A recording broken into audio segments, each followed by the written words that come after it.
What do you love most about this space? Can I share an example? There's a startup, he finished his PhD. This is Sam from Euroflux. He had this life-changing technology. Essentially, it's stroke monitoring. So when you have a stroke, you're likely to have another stroke in the next few days, and you need to be monitored 24/7. And so his device is a way of meaning that nurses don't need to come in every 15 minutes. It monitors the flow of blood in the brain and monitors your heart as well. And so it can pick up on any of the early stages of a stroke. G'day, it's Rob. Hey, before this episode starts, I just want to give you a little bit of a heads up on what we're talking about. We're talking about entrepreneurship and startup programs at university. And whilst in this episode we do talk a lot about the programs that are available at UNSW, lots of universities do have startup programs, maybe not quite as sophisticated as the ones that we find at UNSW, but a lot of the principles that we talk about in this episode are really valuable to students across the board. So if you're interested in pushing your skills further, have a think about reaching out to the Startups program at whatever institution you're looking to go and study at. Thanks a lot. Now let's get to the episode. G'day and welcome to the Choosing Your Uni podcast. I'm your host, one of your hosts today, Rob Malicki. I'm going to introduce my co-hosts. Hi, I'm Marine, and I'm Rob's co-host. And we're joining you today from Bidjigal Land in the south of Sydney. We're on the campus of UNSW. It's a glorious day outside. It's open day. And today we're very grateful to be joined by Victoria from the UNSW Startups Program. Victoria, thanks for joining us on the Choosing Your Uni podcast. Thanks for having me, Rob. So I work here at UNSW Founders, and my primary role is to run New Wave, our Women in Entrepreneurship program, and to take the lead on any women-focused initiatives here for women who are wanting to build startups or maybe just curious about entrepreneurship. Can you tell us when New Wave started and how it came about? Absolutely. So New Wave has been running since 2017. It exists to support women in a way that allows them to feel like they can be themselves. They don't have to be intimidated by the world of entrepreneurship, and it gives them a set of skills and the confidence to just try, maybe fail, but accept that that's okay. And essentially what we do is give them the education, the resources, the mentoring and the coaching to just really help them give it a go. And sometimes that means a great success story comes out of it. You just mentioned intimidation. I think that's a big thing. As a female founder myself, and I think when you're a student and you're not necessarily very confident as to what you want to do and where you're heading, it can be very intimidating to approach something like UNSW Startup Founders Program. How do you go about letting students know that it could be for them, that they're welcome to come and have a look and try? Absolutely. That is a big part of what stops people from even giving it a go in the first place. And I can relate to that because when I was a student back in New Zealand, I had that exact same thought, thinking, I have no idea what I'm doing. Can I even do this in the sense of like my skills, knowledge? So what I did was I just accepted that I had no idea what I was doing and I needed to give it a go anyway. Here at UNSW Founders, we really try to break down the barriers by making programs that are low barrier to entry, that are very inclusive, and we encourage the mindset of failure is a good thing. And so instead of students trying to get things perfect, they just try to get things done. They learn, they change, they iterate, and they give it a go again. And that's honestly one of the biggest things, is just learning that it is okay to fail. And actually, the most successful entrepreneurs have failed countless times. And so before you tell us, give us more details about UNSW Founders, can you tell us more about your personal experience? Yeah, so my personal journey did start when I was 18. And so I saw a poster put up at the University of Canterbury in New Zealand that was promoting an entrepreneurial program. And I just saw that all that they were asking for was for you to have an idea that you wanted to build. And I had nothing built, and I just had an idea that I was passionate about solving. And so I saw that you also needed a team. So I posted on Facebook and just asked people if they wanted to build out this idea with me. And I had 4 very passionate women want to join my team.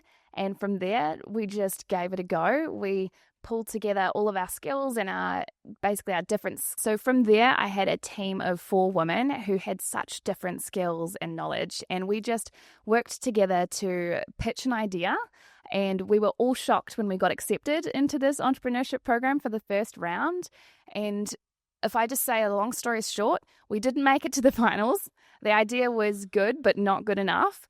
But I learned that, honestly, that is not the most important thing. It doesn't matter if your idea isn't quote unquote good enough. I learned so much from the process without even having started a startup. Can I jump in on that? Mm-hmm. I think some people think about entrepreneurship and they think, that kind of Facebook example, people hidden in a basement building something and I've got to build a company. But in fact, entrepreneurship is also about this set of skills that you can develop, which you can apply not just to build companies, but also in working inside companies as well. Can you tell us a little bit more about the skills that people can expect that they can develop when they get involved in startups and entrepreneurship? Absolutely. You're touching on something called entrepreneurship there, which is so important. It's where you bring entrepreneurial skills into a business that you're working in or a company. And it means that you're being innovative, you're a problem solver, you're creative, but you're not starting your own thing. And that is so crucial to the development of businesses. But also just what you mentioned about how some people think that entrepreneurship is about hustle culture. I know that for me, that's part of what I thought entrepreneurship was all about before I got involved. And absolutely, it takes a lot of hard work. And you do sometimes have to grind and put in hours that are a bit ridiculous. And we really do try to make sure our founders aren't running themselves into the ground and burning out. They need to have some well-being focus in there as well. But a lot of it is making sure that you know where your boundaries are and what's really important. So there's a lot of, skill involved with knowing when to say yes to opportunity and when to say yes, but not right now, or that's awesome, but not for me. And I think that is something that a lot of people take a while to learn. And it can mean a steep learning curve because they might blow a lot of their budget on saying yes to things that really aren't important, like adding in features to their products that customers want but don't necessarily need and are nice to haves but really are a waste of money. And it definitely is a skill that they have to build, is just knowing the importance and the nice to haves. And so here at UNSW, how many people are part of the UNSW Founders program and of the New Wave program, and how do they join the program? So as part of the UNSW Founders program, how many, because my understanding is you've got several programs within that umbrella, you've got several programs. So how many programs are we talking about there? That's a great question because honestly, sometimes I myself get lost in how much we have going on. But to break it down simply, we have 3 stages of entrepreneurship that we support.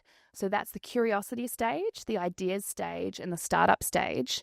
But recently, we've also added the scale-up stage. Wow. So that's beyond. Yeah. But if I start at the curiosity stage, that is essentially for the students who have maybe no experience with entrepreneurship and may not even know what the word entrepreneurship means. And these are low barrier to entry workshops, things like 1-hour design thinking workshops or pitching, coming into our makerspace and learning to build things. And it's just giving them a bit of a taste test as to what entrepreneurship can be for them. So it might even just be building something new, not necessarily building a startup. And something that is just for that skill building and expanding their knowledge around the area. So when you're talking about that curiosity stage and low barrier to entry, what does that mean for a student that's coming to UNSW for the first time? They're in their first year. Should they consider coming and knocking on the door and saying, 100%. First thing to point out is that it's all free, which honestly, living in Sydney, not much is free. And you really need to make the most of that. Exactly. Especially as a student. Another part of it is that we have such an extensive team of people who are here and ready to support students and are very passionate about supporting students. And if they come and get involved with us, they don't just have to be doing it for the reasons of wanting to become a founder. They could be wanting to upskill, to increase their employability, or even to work on a project in the makerspace, perhaps that's for their university course. So it's really open as to what you can do here. So it doesn't matter what you're studying, whether it's law or philosophy or Spanish even, but it just means that you are here and you can use this space and our programs to basically just help yourself in your career in any way that's relevant. And so say you've got a student that's gone through that curiosity program and has absolutely loved it. They then move on to the next stage. Tell us more. Yeah, so ideas stage. We have 2 very established programs in the ideas stage. So one of them is the Peter Farrell Cup, and that has been running for 22 years. It is our biggest pitch competition for students. And so the barrier for that one, in the sense of like who is eligible, is that you have to be a student at UNSW, but you can be an undergraduate or you can be a postgraduate student. And it is a 10-week program where you get to come and learn all the essential things about entrepreneurship, from problem identification to problem validation, going out in the real world and testing that people actually care about this problem that you've identified, learning how to talk to potential customers, how to design a product that is specifically going to address their needs, right through to pitching your idea. And the ones that have not what we'd call the best ideas, but sometimes the most impactful or the most well thought out ones in terms of having a good business plan. Up to 10 are selected to pitch at a pitch night live in front of an audience for, at the moment, a cash prize pool of about $20,000, which is sponsored by multiple different faculties across UNSW. And that is honestly one of the best ways to meet new people at UNSW and to just bump up your employability on your CV. If you're a student that's looking for experience and is wanting to get a job, but you can't get a job without experience, it is a fantastic program to help you in that sense. And our second program, which is the program that I run, is New Wave, which is specifically designed to support women founders or women who are just wanting to, again, upskill. And this program is really unique in the sense that it is addressing problems uniquely faced by women. So we are ensuring that they have a safe and inclusive space in which they can just totally be themselves and want to potentially address problems that only women would understand. Not always, but definitely we get a lot of social impact focused startup ideas, and they're things that women really care about that sometimes if they were to voice them outside of the space that we create, they may not necessarily be listened to. So this program is similar in the way that it's run in terms of having workshops, and it's a 2 to 4 week program depending on which one you do.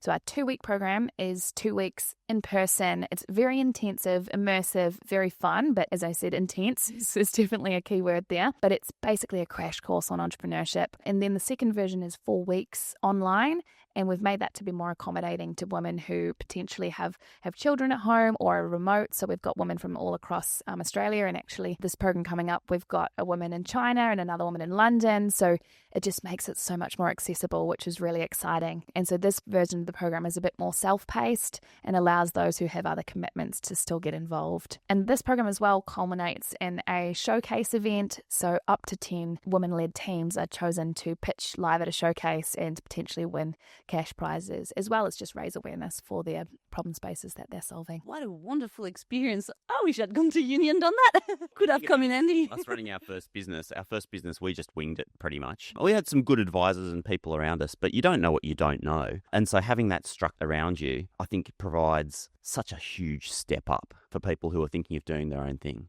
Provides a lot of security and reassurance, I think, as well. Yeah, definitely. If you think Maureen, you were the entrepreneur out of the two of us. You kind of drove us into our first business. You sort of drove that process, and we learned a lot as we went along. But yeah, it would have been handy. And so you've got those 2 wonderful programs. And do you then see people that have completed those 2 programs and get on to the next stage, which is your startup phase? Is that correct? Yeah, well, that's the goal. We love to support them along that journey and keep them moving along until the point where they're actually ready to launch a startup. For some people, that's not the goal, and that's so okay, because some of the most rewarding things that I hear are that women just feel so much more confident in themselves.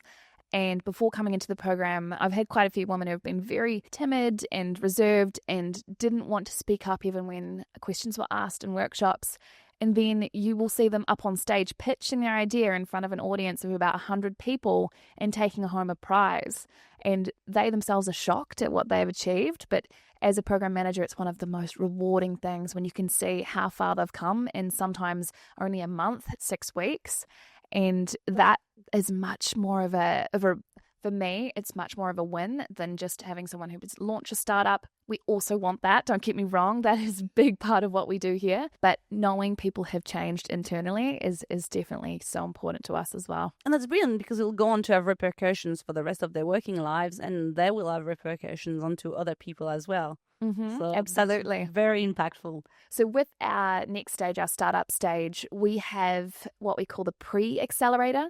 So that's kind of like a preparatory, just testing ground for those who think that they're ready to launch a startup. And it's, again, an educational piece, but this is also for us a way for us to screen and see, are they actually ready? Is their idea actually worth launching, in the sense that sometimes people get to this stage and they still haven't actually talked to anyone that can validate their problem space and the solution that they've come up with. And after the pre-X, we have our accelerators. And for the accelerators, we have multiple streams. So now we're up to 5 streams. So we've got biotech, climate, defense, health, and our industry agnostic. And we have done this because the support that startups need is very different depending on the industries that they work in. But also it just means that we have a program manager dedicated to each of those different streams, so they get much more one-on-one support. Victoria, could you just explain for those people who are listening along and might not know this space, what's an accelerator? Great question. So an accelerator essentially is a launch pad for people who are wanting to take their startup and actually get it to the point where they're making sales. So this could mean you are getting support that will help you learn about raising capital, or just getting your product to a point where it's going to sell itself, really. But Accelerator for us is a very robust program where you get mentoring, you get educational workshops, but also a lot of accountability, which is definitely a big part of what helps people keep moving forward, is when you have other people around you that you've promised to do things for, you've got milestones set and that sort of thing, and you have people that are checking in, making sure that you're actually doing the things that you said that you're going to do, but also making sure that you're not going down a dead end. That's a big part of what we do here too, is our coaching. So people, whether or not you're in a program, any UNSW affiliate, student, staff or alumni can book one-on-one coaching with our team.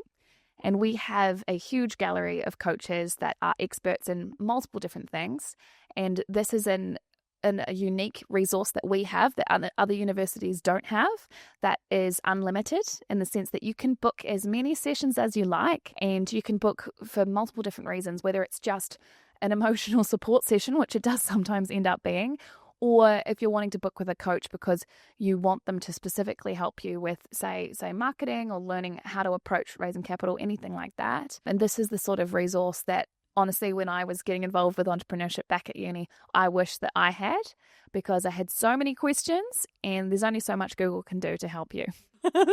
Sadly, that's very true. And so I find that students often tend to rule themselves out rather than rule themselves in, and will find reasons not to take that first step, thinking, maybe I need to have a team already, or I need to have a specific idea. Or what would you say is the right person to come through the door? And like, if they wonder, maybe I'm too far into my studies, or I'm not far enough into my studies, what is your advice? Yeah, that is a fantastic question, and one that comes up a lot, in the sense that we see so many different types of people at different ages and stages coming through the doors. And I think a lot of them just sit there and question, like, why me? And can I do it? And the answer is unknown. But I think that it is so important to just give it a go anyway, because you never know. You don't know what you don't know. And the most important thing is that they have a problem worth solving. This is one of the things that is basically the number one reason why startups fail, is that they start trying to build something that nobody asked for, nobody wants to pay for, and they get obsessed with their idea without actually having validated that it is a real problem in the real world. And it's not just their mum that is telling them that it's a good idea. So all they need essentially to start is just a problem worth solving. And then we can help them figure out whether or not it's going to actually work as a business idea, or if it's just something that they can create for themselves and use in their own lives. Can I just throw in our personal anecdote? Because we're building Choosing Your Uni right now, AI-powered platform to help young people and their parents to decide which degree in university might suit them. And when we started to explore this space, we went out and had conversations with 30 or 40 people just saying, look, this is the problem that we think we've spotted. are we right? Is this a real problem or not? After about 30 conversations, we went, okay, yeah, like this seems, we're hearing the same thing back. This is a real problem that needs to be solved. And after that, we were like, okay, well, what's the idea that might help solve that problem? That's an interesting thing I find in entrepreneurship. Certainly when we went into our first one, we didn't think about putting the problem first. We sort of had the idea first. And then you realize it's actually the other way around, isn't it? Yeah, that is one of the most common mistakes. And I never want to dampen someone's enthusiasm when they have this idea that they are so excited about. But you do have to bring them back down to reality and be like, okay, awesome. But who have you talked to about this idea that's not your friends, not your mum? And like, have they said that they actually have this problem? And what evidence do you have to prove that?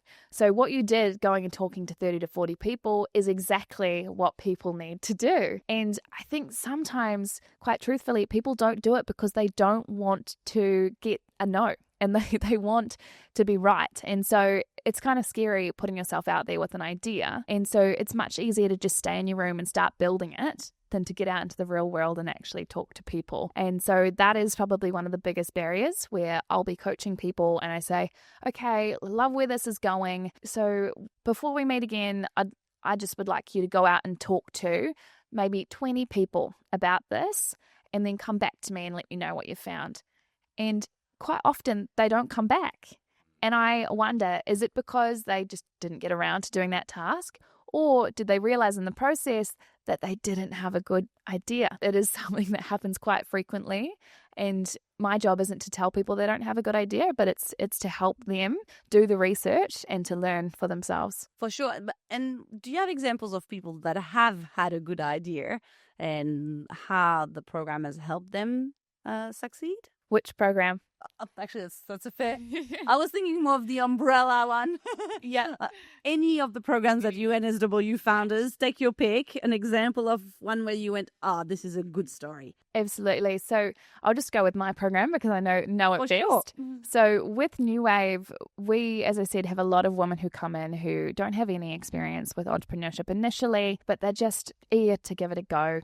And so in our recent cohort, we had a woman who is a stay-at-home mum. She has a son who struggles with his communication articulation. He has a speech pathologist that he works with. And this mum, whilst she definitely values the speech pathologist and it's really important, she's found that it's just not enough in order to be able to help her son progress as quickly as she'd like, but also to be able to track what progress he's actually making. So she came into the program being like, I saw that you just kind of need to have a problem. I've got a problem. I don't know how I'm going to solve it, but here I am. And I loved this because it's obviously a really personal thing for her. She's going through it. And in her circles, she's connected with other mothers who are also basically experiencing the same problem and really want it to be solved, but don't know how. So she started there, which is the right place to start. And what happened throughout this program is that firstly, she met another woman in the program who, with New Wave, you don't actually have to have an idea to apply.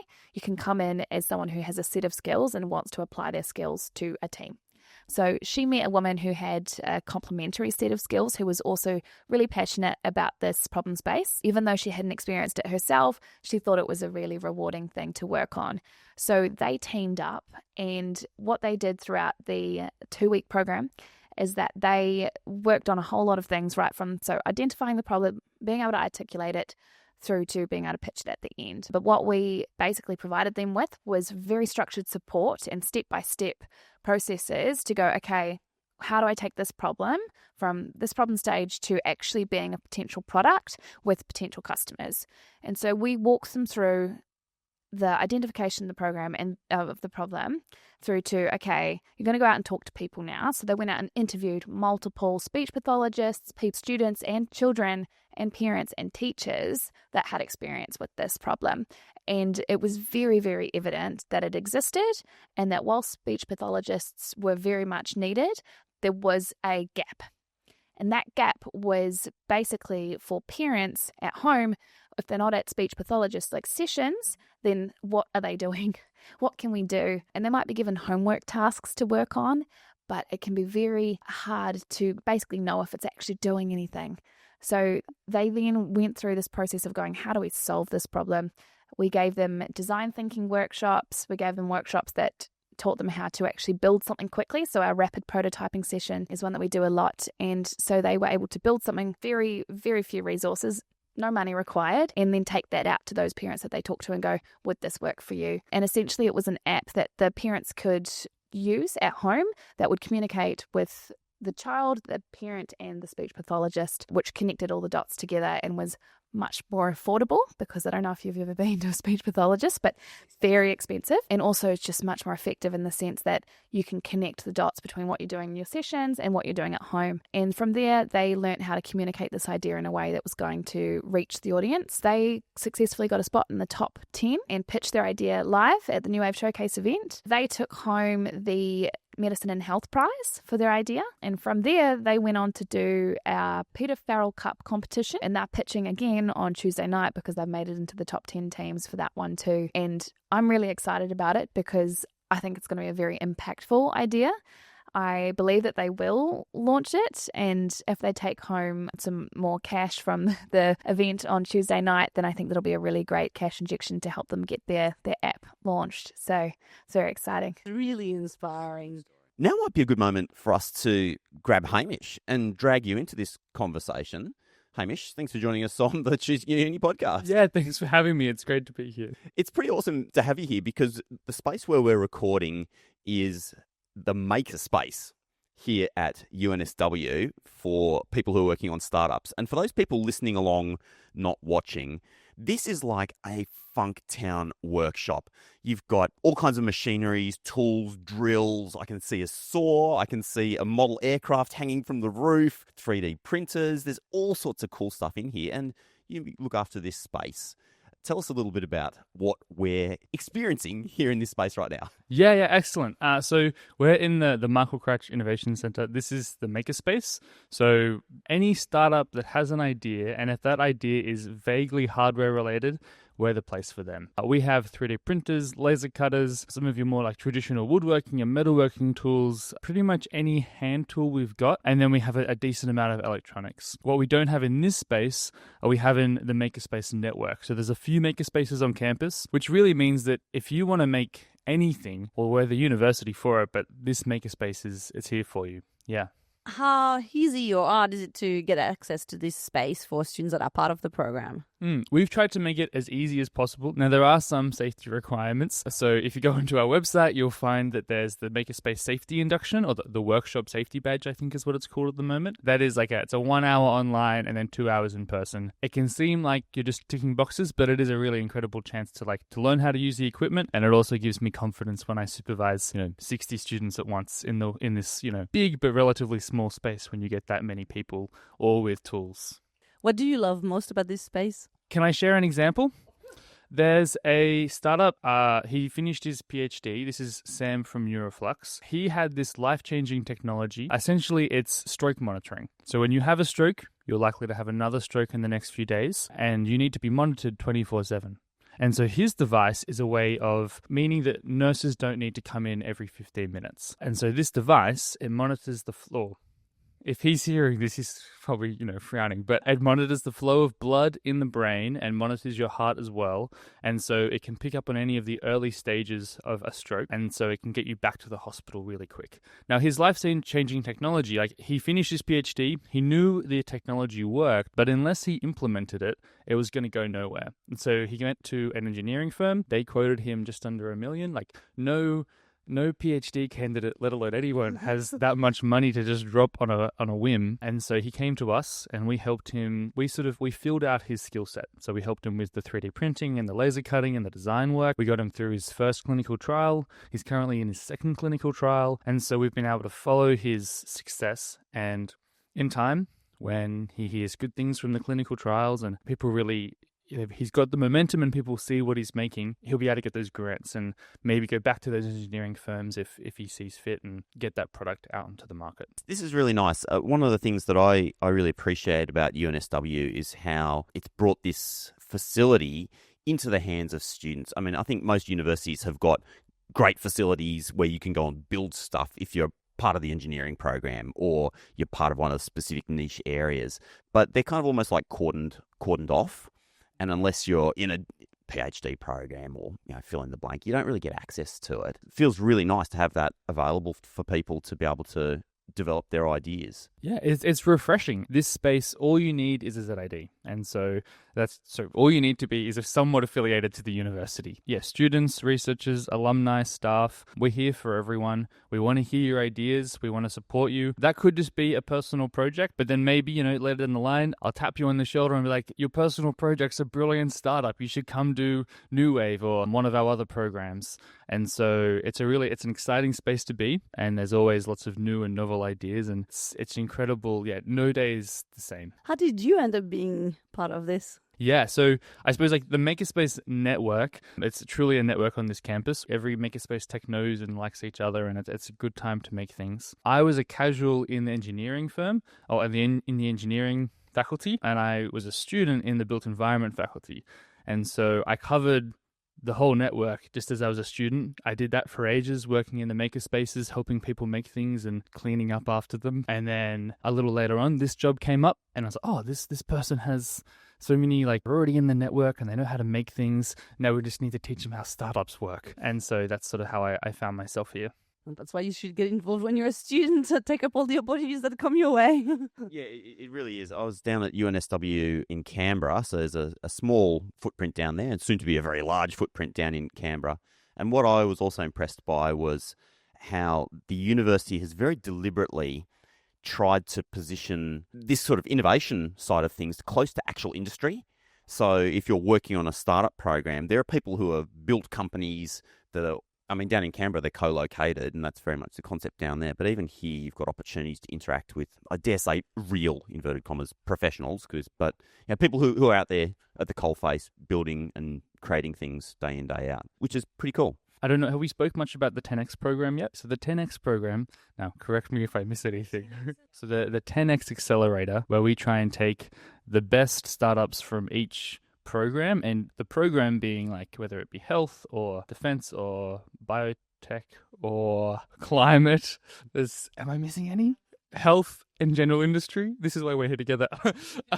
We pair them up with industry experts, and they are the program managers, and they're the ones that help liaison between real companies that want to be involved with startups and startups that need, they exist in the real world and they need to get influence and funding from them. Yeah. So through you both, we've learned about the UNSW Founders program and this umbrella program and how it's got those different stages throughout the different fields that people can take part in, how you can go from being curious to having an idea to a startup phase and then to an accelerator. I guess at some point in that, there's a money question that comes into play. If your idea you want it to become real, at some point some money needs to come to the table. How do students go about that? Are you able to support them at all? How does it work? Yeah, so money is always an important factor in entrepreneurship. So as I mentioned earlier in our conversation, everything that we do is free. Our programs, the coaching, the mentors that we connect them with offer their time to the students and founders for free. So it starts at essentially, where do we get our money, UNSW Founders? A lot of what we do wouldn't be possible without philanthropic donations and those who are passionate about supporting founders and entrepreneurship across Australia, donating and also partnering with us. So we have partners for our accelerator programs who will co-invest with us in the startups that come through our accelerators. And so for that reason, we choose the best of the best to do those programs because they are getting funding from us. And so that has changed over the years. It's gone up and up in terms of the dollar amount, but they essentially will go through our programs, and if everything goes well, at the end of the program, they'll get an investment from us that could look like 100K plus, which is pretty good. Very good. In terms of investment, we have the most founder-friendly terms that you will likely find out there. We aren't here to just make a profit from our startups, but we really do want them to succeed. So when we're investing, we're doing it with the hopes that they will go far, and that support continues post-program too. It doesn't just finish with them doing a program and then we say goodbye, good luck. But when it comes to raising capital, we're constantly supporting founders through that process, whether that's through coaching or connecting them with industry experts out there in the quote-unquote real world. So when it comes to funding, we try to upskill them so that they can raise the funds themselves. Obviously, the most important thing is that they're creating a product that will sell itself. But at the end of the day, whatever it is that they need in terms of moral support and also just understanding, are these good terms or, can I trust this VC? We really do just ensure that they are getting that. And have you had any students that went through this program and went and launched a company and then afterwards have been in a position to then come and be mentors or to give back financially? Or have you had anyone yet that's been through that whole cycle? Or So we really do foster a give back culture here at UNSW Founders. To date, we haven't had any financial give back, but I am believing that there are a lot of startups out there that will get to that stage. But absolutely, we have so many of our founders that come back and mentor, that facilitate workshops for us, that come and have fireside chats and share their knowledge and learnings with our younger generations and up and coming founders. It's a huge part of what makes our program so great, is that we have a culture that is all about that community. Well, Hamish and Victoria, thank you so much for taking the time to tell us all about the new UNSW Founders Program. It's really interesting, and quite envy students that will have a chance to come and step in here one day and take part in this. I think it's really exciting. Thanks so much. It's been an absolute pleasure. Okay, so I'm at the Peter Farrell Cup finals, and I've just grabbed Vice-Chancellor of UNSW, Attila Brungs. Attila, thanks for joining us for a quick podcast. It is a real pleasure. Thanks for coming tonight. This is one of the most exciting nights in the calendar. I really love this competition. What an extraordinary night. And I just heard that UNSW just yesterday won an entrepreneurship award, the most entrepreneurial university in the Asia Pacific region. A huge accolade. It is a huge accolade, but for me, it's not just about the accolade. It's almost about the responsibility. That's what makes UNSW special. We have a real focus on entrepreneurship and on innovation. We've won all the accolades you can get, the most entrepreneurial university in Asia Pacific, but it's because teams like the Founders care deeply and are passionate about supporting people here. Would you know how many people get an entrepreneurial or innovation experience every year at UNSW? No. 10,000. Wow. Okay, so that means we've got people here at the Peter Farrell Cup where we have 150 come through these final 9. But also on top of that, we have the people who may not be a Peter Farrell Cup contender, but love innovation. And to support 10,000 of them makes me very proud of my university. Wonderful. And what was your favourite startup pitch tonight at the Peter Farrell Cup? I'm going to be careful because I'm a judge, okay? So I can't give away the judging secrets. But let's say two of the ones that sprang out of me, and they both won awards, which is good, was the one who talked about wave energy. Yes. I mean, having a solution that is environmentally friendly, almost not quite negative, but almost zero embedded carbon in storing energy in oceans, that is quite extraordinary. Genius. That could come off. And the way that they thought about how do they link it with offshore wind farms to make sure that the infrastructure is already there. That's fantastic. Another one I loved was the ones who did the diesel for farmers. I mean, farmers, if you look at where we have carbon emissions to do, farms are one of the big areas. Helping farmers save money, make their farms more economic, make their lives easier, but with biodiesel, using really clever algae. I'm a scientist. I'm a biologist. I'm already, and algae is just a genius idea. Amazing. Thanks for your time tonight, and congratulations on the success. Thanks. At Choosing Your Uni, our mission is to make finding your ideal institution and your degree fun, easy, and stress-free.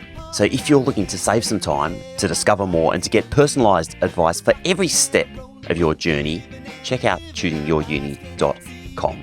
Our theme music is composed by Pasha Shogi and his band Flow, and this episode has been researched and constructed on Garigal land in Sydney. Until next time, have yourself an awesome day.